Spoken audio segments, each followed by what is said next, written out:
a made-up friend called Seth, who accompanied Nan most places, around the house and garden, up and down the hilly streets of Katoomba, and whom Nan addressed in a low, sweet voice, offering confidences and asking Seth's opinion on anything to do with family. When Lily was little, this had somehow seemed quite natural. "Who's Seth?" she'd asked. "An old friend, dear." "A girl? Is she a girl, Nan?" "Yes, she is." "You can't tell from that name, can you? You can't tell if she's a boy or girl." "No, you can't." "And you can't see her. Is she invisible?" "Invisible, dear. Yes, Seth's invisible." These days, at 17, Lily found her grandmother's companion unsettling. Could Nan, in the nicest possible way of course, actually be a little bit daffy? Though who wouldn't be daffy if they'd been married to Pop for more than 50 years? Pop was short and loud and sturdy, red-faced, even when he wasn't shouting. Pop bristled. He wore his grey hair in the kind of spiky crew cut that reminded you of cops and soldiers, and the kind of people who glared at migrants in the street and told them to go back where they came from. Pop had actually been a cop once, though never a soldier, because he had flat feet, and Lily thought he was a bit of a racist too, or at least the sort of reactionary old person who thought a decent Aussie was the best kind of person in the world. Lily quickened her step. She was very close to home now. Just 3 more houses and she'd reach the corner of her own street, Roslyn Avenue. And always as she reached this corner, Lily would stop dead. She'd close her eyes and count to 5, slowly, before she turned into her street. She knew it was ridiculous, the kind of thing a very little kid would do, like skipping cracks or crossing the road to avoid a black cat in your path. And yet, Lily couldn't stop herself.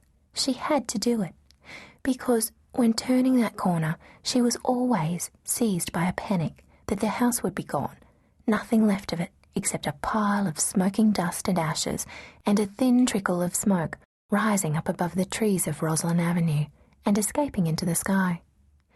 And this was all Pop's fault, just as he'd been the one responsible for Lonnie's leaving home last January. Pop hated their house.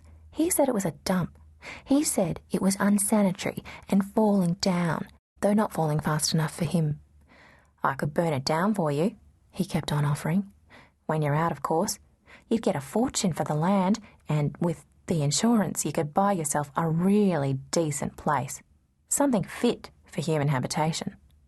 "No thanks," Lily always told him, and her mum would murmur, smiling at him, "Oh, Dad, really?" He'd never do it, Mum said, but Lily wasn't quite so sure. There was something unpredictable about Pop, even though he was so old. Hadn't he threatened Lonnie with an axe?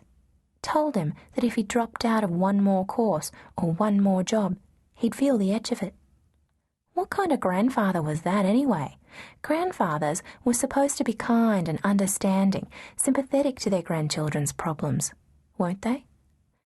Lonnie hadn't even done anything, nothing out of the ordinary, that was. He was simply being his same old useless self. And all at once, Pop had lost his block completely.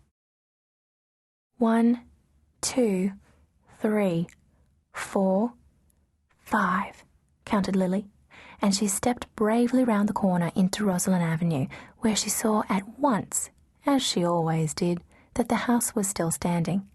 There it was, porch sagging, paint peeling, the windows crowded so thickly with ivy that even at the height of summer there was hardly any light inside.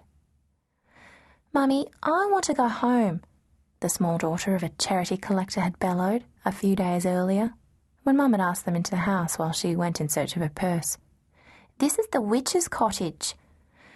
It was like the witch's cottage, Lily thought, and yet she loved every crack and cranny of it, every leak and stain.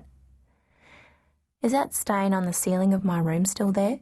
Lonnie had asked, the last time she talked to him on the telephone at the boarding house for gentlemen where he was living now.